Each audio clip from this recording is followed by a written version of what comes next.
how can I get my forward controls to work with the camera so that any direction that we point, we move forward? Let's look at a classic XY axis. You might know this as the Cartesian plane. So we start at 0, 0 in the middle, with positives going to the right and up, and the negatives going left and down.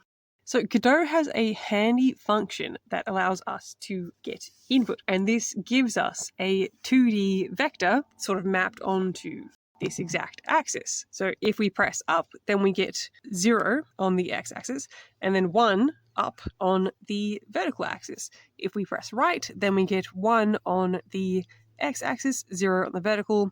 If we press, for example, both, then we get 1, 1.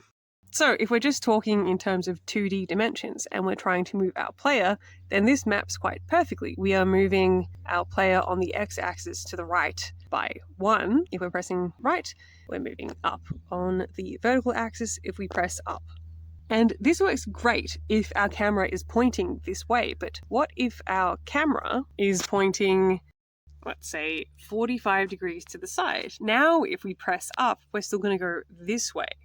If we want this now to represent up, then we're going to have to rotate our input vector 45 degrees on this axis to then go this way. And then what do we do if we're in a 3D space? We can bring in another dimension.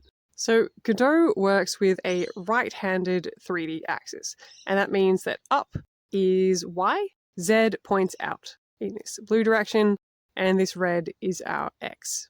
So in this case, even if we want to turn with the camera, so say that our camera is pointing this way, then we're still rotating on the Y-axis, aren't we? So in this way, we can kind of pretend that we're still operating on a 2D axis and that we're just looking down like this. The only wrinkle here is that we're no longer moving on the Y-axis for our vertical. Now it's the Z-axis, so we just have to do that translation effort. And there is one slight other problem. The XY axis doesn't actually work like this. It works like this. And this means that our Y-axis, our positive Y, is actually pointing down. So if Y increases, then we are moving down in this direction. So if we're pressing the up button, sort of counterintuitively, we are going down. So we just need to flip our Y input value to just multiplying it by a -1. Or in our code, we can also just apply our rotation as a negative. We just need a negative in there. That should get our input translating to face in the direction of the camera in 3D space.